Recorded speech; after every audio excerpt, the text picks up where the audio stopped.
Welcome. This is Brian Wood, Medical Director for the Mountain West AETC Project Echo Telehealth Program. Each of our weekly sessions starts with a short talk focused on issues relevant to HIV clinical medicine. The following talk was recorded live here at University of Washington. We will now take you to this week's talk. All right. Well, welcome everybody. Thank you, Brian, for the introduction. And yes, this was an assigned topic. This was not one that I chose. It's a little messy, and we'll just get right to it. Pun intended. Pun intended, yeah. Nobody laughed, though. There we go. I have no disclosures. So I'll talk a little bit about, briefly, just about the history of diarrhea in HIV-infected patients that we dealt with before we had good therapy, and then the diarrhea that's now in the age of good, potent antiretroviral therapy. Just briefly on how HIV itself might cause HIV enteropathy, primarily in untreated people. I'll run through the infectious pathogens that historically caused a lot of diarrhea, and then maybe focus a little bit on those pathogens that we're seeing more of now in the age of well-treated HIV. Maybe most of what we fret with is non-infectious causes of diarrhea that may be ART associated, and how do we deal with that.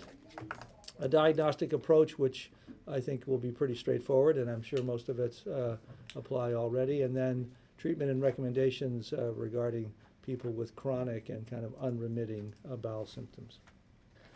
So just about the history in the pre-ART era, even before HIV, the virus itself, was discovered, HIV infection was first known as slim disease in Africa, in large part because of unremitting diarrhea, likely due to untreated HIV and all host of infectious pathogens.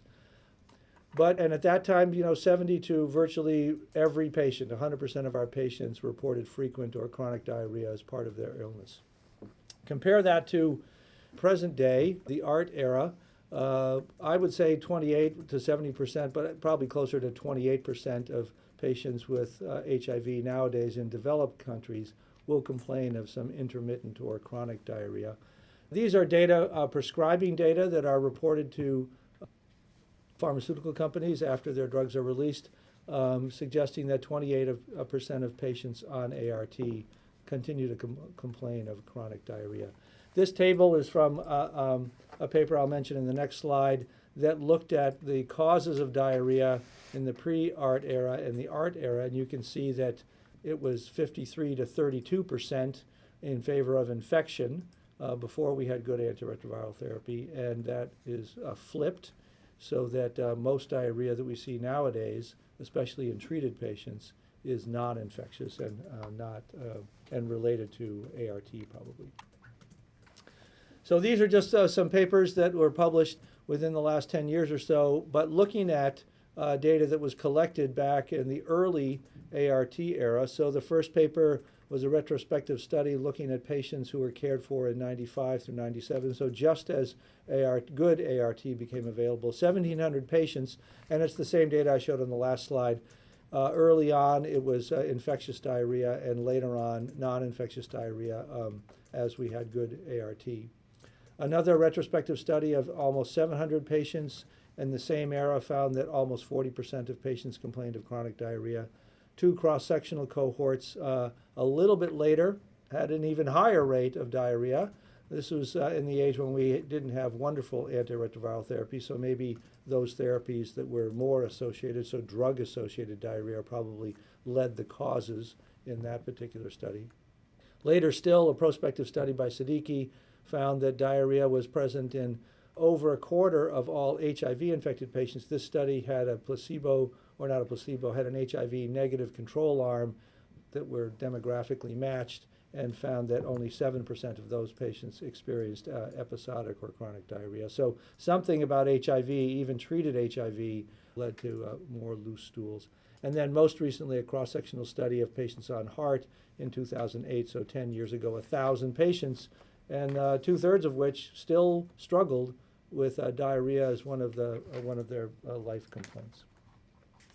So what are the causes of diarrhea? So first, just HIV itself, and you can develop this at any stage of HIV. although it's more common in individuals who have advanced disease and are not on therapy.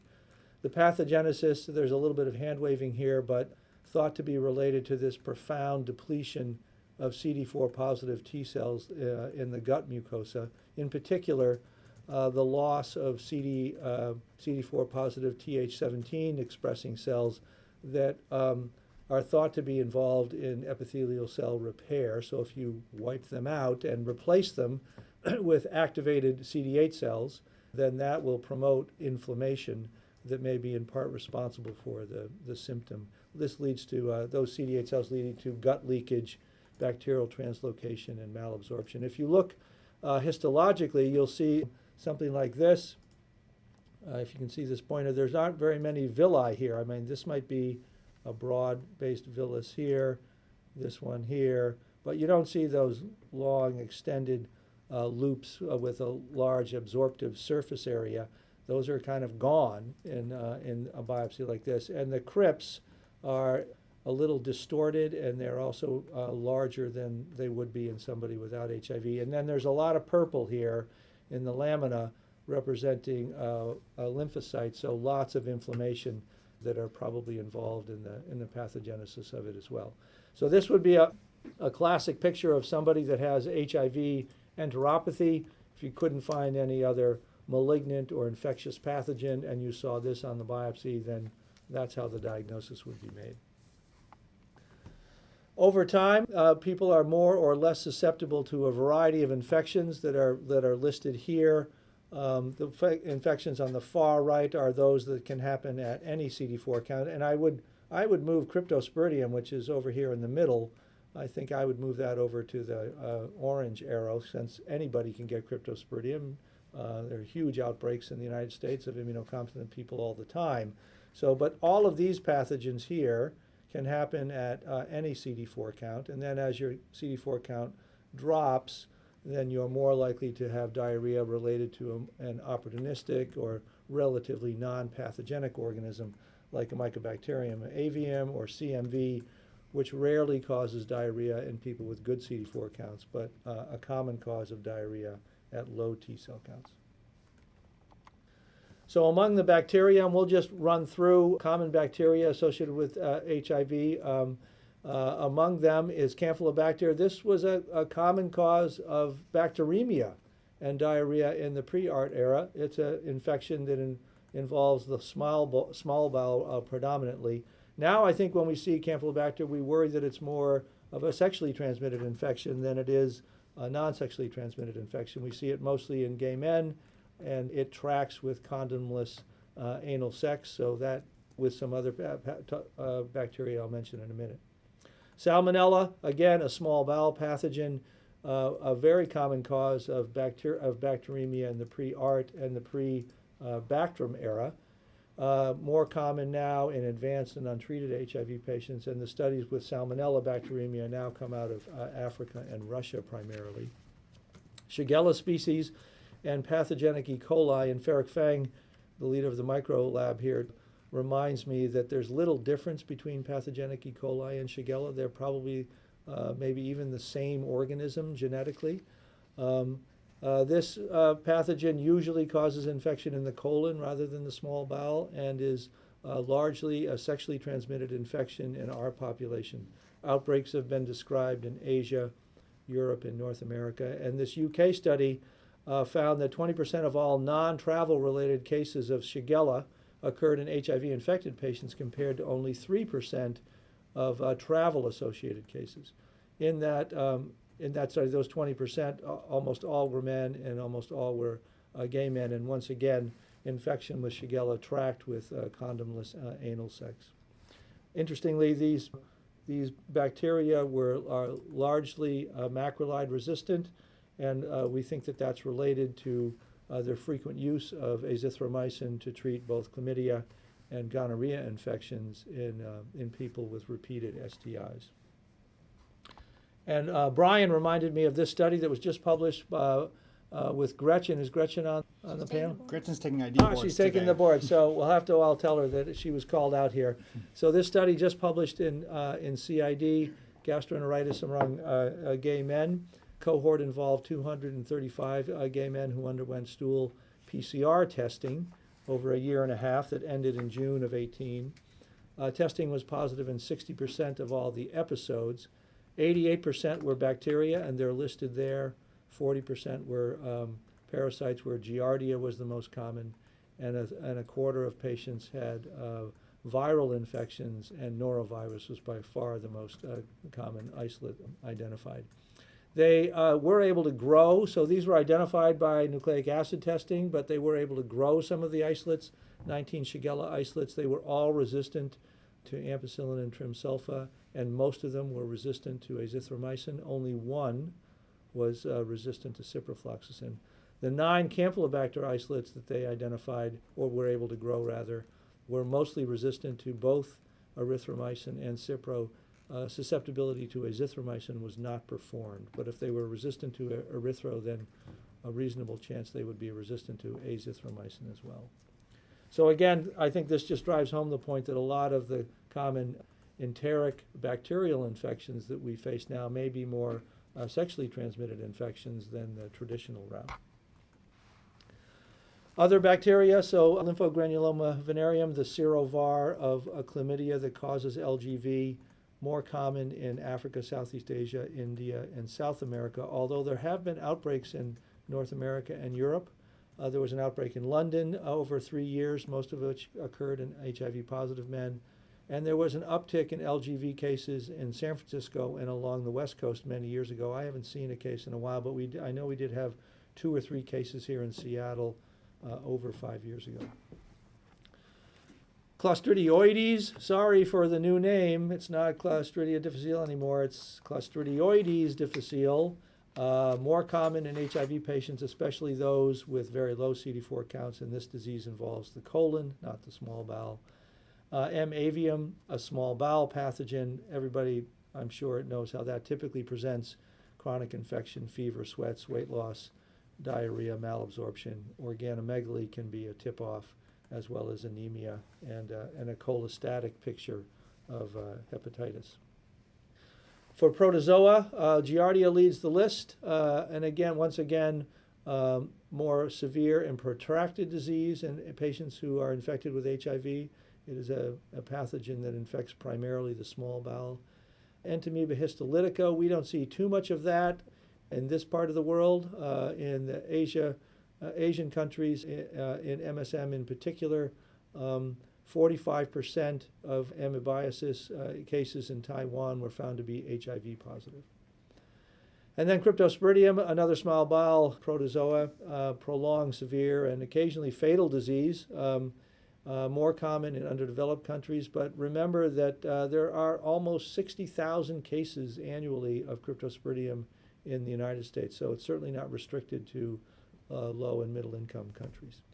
And Cystoisospora, mostly in tropical and subtropical regions. Typically when we see those patients in the Northwest, they grew up or originated in tropical areas and moved here, but you can be kind of colonized with Isospora for quite a while, and then it can regrow to cause a disease if your T cells are low. And finally, fungi and viruses. Microsporidia, now categorized as a fungus based on its nucleic acid sequencing. 2 species, Enterocytozoon buenisi and Encephalatozoon intestinalis, small bowel pathogens that rear their head when your T cell counts are less than 100. And histoplasma, I've never seen this cause diarrhea, a rare cause of diarrhea in people with very low CD4 counts and disseminated infections who live or at one point lived in endemic regions. Among the viruses, cytomegalovirus can cause disease from the lips to the anus, although most of the time it's the colon. T cells are typically less than 50, and it causes deep, painful ulcerations. One feature of CMV is that it hurts more so than other forms of colitis. HSV as well can involve any segment of the GI tract, but is typically mouth and esophagus and perirectal areas, more so than small bowel or colon. And then other common causes of viral enteritis occur also in HIV-infected patients, and Gretchen's paper demonstrated that in MSM, mostly norovirus, which I think would lead the list for HIV uninfected people as well. So I think that's kind of the roundup of infectious pathogens that still are issues with people with HIV. Again, I think most of the time we're encountering these pathogens in the setting of a sexually transmitted infection, or people who have a more advanced HIV that's not treated, then they become susceptible to some of these opportunistic pathogens. So moving on to non-infectious diarrhea, most of this is thought to be ART associated. You could have HIV enteropathy that's responsible for diarrhea, but most people with HIV are now on therapy, so that would be the appropriate treatment for HIV enteropathy. So that kind of would fall away, I think, as a cause of chronic diarrhea and be replaced by the drugs that we're using to treat HIV. This study by Siddiqui in 2007 found that 38% of patients who were on a PI-anchored antiretroviral regimen had diarrhea, compared to about half of that if they were on a non-PI regimen.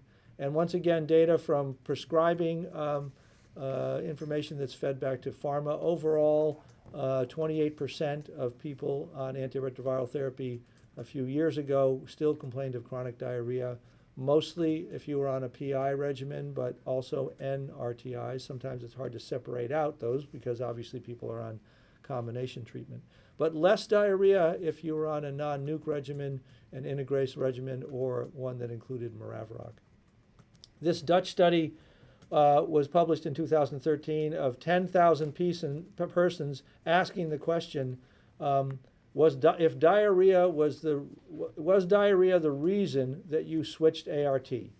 And back in 96 to 2000, that was the case in 36% of cases, whereas more recently, 15% of cases, I think, just reflecting better therapy with agents that have less GI toxicity. So if we talk about ART-related diarrhea, how does it happen? I think that it's not known for some drugs. For nelfinavir, because it was such a prominent feature of virtually everybody who was treated with nelfinavir had diarrhea. And so that was investigated and found to be related to enhanced calcium signaling of secretory cells. So then there was more chloride in the lumen, followed by more sodium and water, and a malabsorptive small bowel diarrhea. That's the mechanism with nelfinavir. With other protease inhibitors, there's evidence for enterocyte loss due to apoptosis and then a leaky epithelium. And that's specifically shown with ritonavir and lopinavir, but may also be a common mechanism with other protease inhibitors. I just listed over here the likelihood of having diarrhea by class, and you can see once again that the protease inhibitors are in the teens to the 20s. The nucleosides that we use nowadays, really tenofovir, maybe as high as 16%, lower with abacavir. The non-nukes, except for efavirenz, an unlikely cause of chronic diarrhea, as are the integrase inhibitors, except for elvitegravir, but I think this is probably mediated by cobicistat rather than by elvitegravir. So if you have a patient that presents with chronic and unremitting diarrhea, what's the approach? Well, a history and examination is going to be helpful. You can maybe localize which segment of their bowel is responsible for the symptom based on the symptoms that they're having. So that small intestinal infections or disease usually is marked by voluminous diarrhea that's watery and associated with weight loss, bloating, cramping, and postprandial bowel movements, whereas disease involving the colon and rectum presents differently with tenesmus, painful defecation, sometimes blood in your stool. Small, frequent bowel movements would be more typical of a colonic infection. And then if you have somebody that also has organomegaly or fevers, then that would tip you off that perhaps it's MAC, histoplasma, or malignancy that's at play here. So your history and exam can localize the segment of the bowel that's likely to be involved, and then based on on that, you can conjure up what would be the most likely pathogen based on where those pathogens typically cause disease. You'll want to do a stool examination, of course, a culture, an exam for ova and parasites. I think most people now are ordering nucleic acid testing like BioFire, which has a panel of 15 to 17 different organisms and viruses. And then that, I think, is a more sensitive way to identify any infectious organism, remembering that Aeromonas and Plesiomonas are two bacterial species that are not included on the BioFire and could be responsible for diarrhea in certain settings.